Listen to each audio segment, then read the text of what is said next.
Okay, so I'm going to show you how to sign or create appointments for your classes for physical education. So the first thing you want to do is log into your Bryn Mawr account, which I've already done. The next step that you want to do is go to your Drive.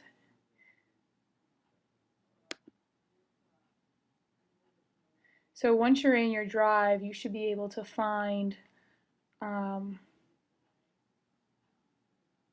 teachers by time slot and no facility space. So the first thing you want to do is check out the no facility space to make sure that there isn't a conflict on the day that you're assigning your class.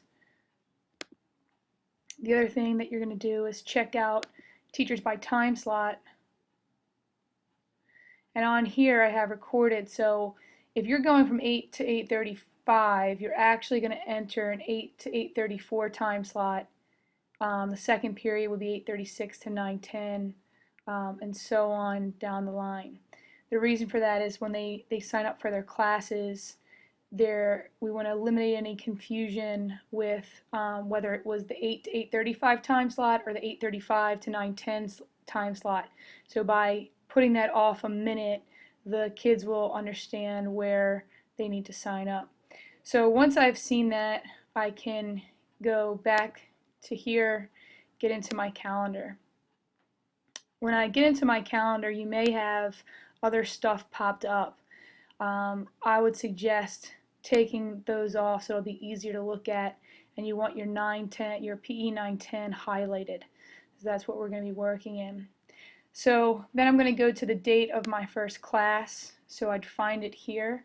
So I know that I teach on day 1, and I teach the 12:05 to 12:39 time slot. So I'm going to slide my calendar up or down so I see that that's about the time slot. I'm going to click in there, and then up this box will come up. This is automatically defaulted to an event, and we want to avoid that. So the first thing that we have to do is click appointment slots. That's going to be very important. Otherwise it won't show up on the PE calendar for the students.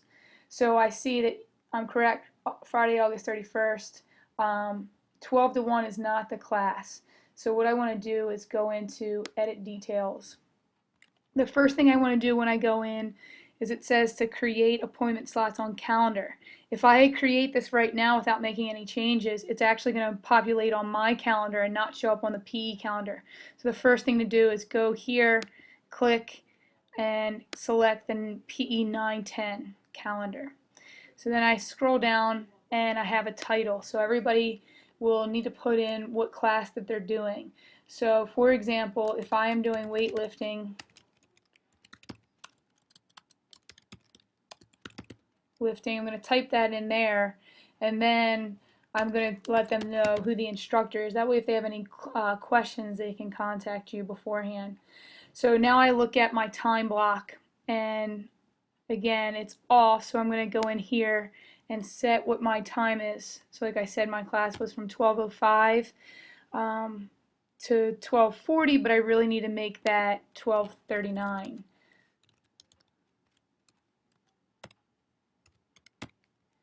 And then I'm all set. Okay, we don't need that to repeat because our days of the cycle don't necessarily repeat on every Monday.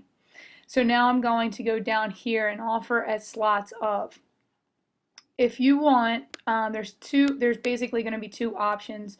You're either going to select offer as slots of 1 minute or 2 minute slots, or 3 minute slots, depending on the size of the class. So if you want 10 people in your class, you're going to enter 3. If you want half of that, so about 15 people in your class, you would enter 2 minute slots. If you were okay with the class of 30, you'd enter 1 minute slots, and it'll populate for you. So I'm going to go ahead and make my class probably about 15 kids, so I'm going to enter 2. Obviously they need to know where to meet, so this would be the weight room. And then the description, You can leave that blank if you want. If you want to add anything, that's totally up to you, particularly if they need to bring a piece of equipment. Let's say that I was actually doing yoga, then I might say, um, you know, bring a mat or something like that. So for here, I may say bring a water bottle. But you can add any description in here, like I said, that you want. So now that I'm all finished creating that, I'll scroll back up and I've got to hit save. So once I hit save, that's going to populate on everybody's calendar, and that's going to show up as whatever color you designated your PE 910 calendar to be. So on my Google Calendar, it shows up in the yellow. So I know here that there's been an appointment created. I can check myself that, yep, I've already registered myself for that class. And then I know I have another class on day 1, so I'm finished that appointment, and if I went here and I know that I teach at 1:30 again, I'd stick in here. Okay, and again, I'd start again with selecting appointment slots and then redo everything that I had just showed you. So now that that's all set, your job is really pretty much done. However, you may want to, especially in the beginning, go in and check that it populated on the P website. So I've given everybody that website where students are going to look for it. So I'll type it in here so it pops up. I call mine P appointments. So this is what basically a student will see in their calendar. And if I scrolled over, because obviously there's no school, I now see anything that's on my personal calendar. I have popping up. So the students aren't going to see any of my personal things. They'll only see their own personal things, anything they have set up on their calendar. But what they will be able to see is that there's weightlifting class.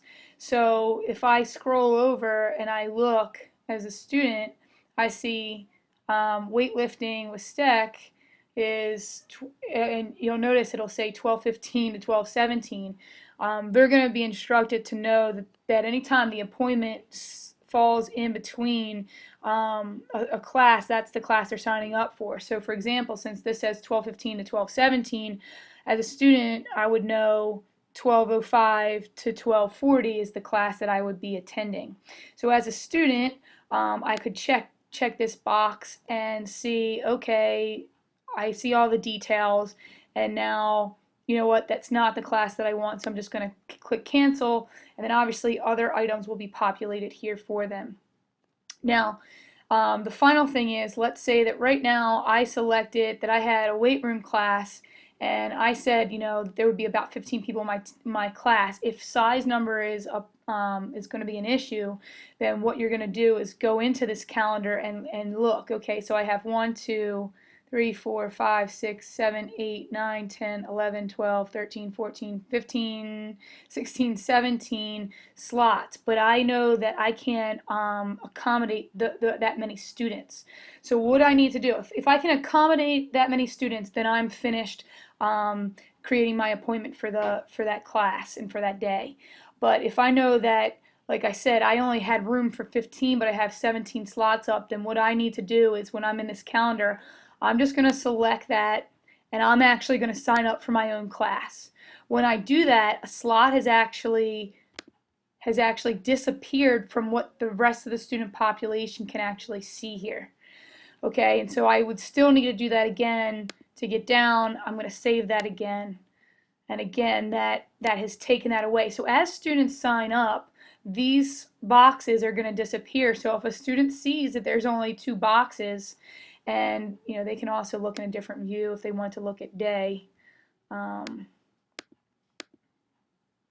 So they see that, you know, again, I scroll over this. Well, I'm starting to run out of boxes. Maybe there's only 2 boxes left. They would, you know, click it, sign up, and when there's no boxes left, your class is obviously full, and they need to find a different place to go. Now, because I took these 2 slots, obviously, like I said, they're showing up in my personal calendar. So that means that they've also populated in my inbox. So what I want to do is, I don't want to go in and cancel the appointment. So I could click this, and then if I actually wound up saying no, then that's going to repopulate on their Google Calendar, okay? And since I don't want that to happen, just go back to my inbox, okay? And the easiest thing to do is actually just delete them, because it's not going to take that appointment away, okay? That appointment would still be in my personal calendar, all right? But it's just one less thing that you have in your inbox. So if you have any questions, you can see me. Otherwise, hopefully this was helpful. Thanks.